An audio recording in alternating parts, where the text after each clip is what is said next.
Hey, so a while ago you were asking me how to remove the hose handle on this thing. So what you do is you come down here and you want to take the side that's a little bit more tapered. And what you're going to do is you take something kind of blunt. I can actually move this with my finger. And you just push on this. Now, it's a little harder to do one-handed, I suppose.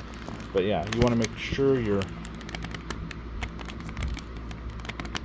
hose is kind of in a neutral position here so you're not putting any force on whatever. But yeah, it's like once that's loosened, you can just go to the other side and you can pull this out. And that's going to kind of release your lock mechanism here.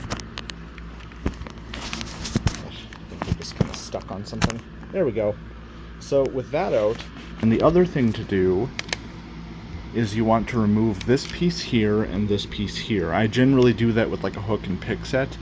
I mean, you can use anything that's really narrow to try to get into here, but you just want to get under there and kind of pop them out of place. And then under those two caps, you'll find a Torx screw that's kind of a star shape. A T10 appears to work for them, so you want to unscrew both this one and the one down here.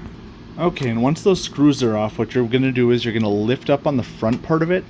Now, don't lift up too hard because there is a little tabbed piece on the back here. So what I did was once I had a little bit of a gap back here, I just took a flathead, and you can see I kind of deformed the plastic.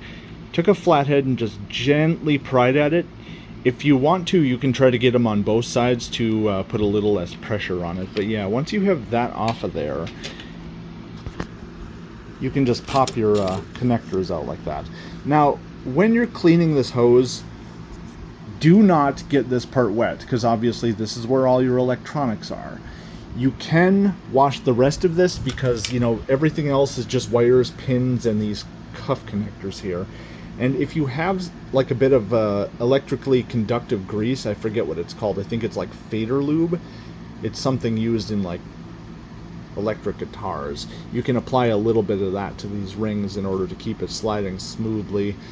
You don't want to apply too much though, because you don't want to accidentally create like an arc across them.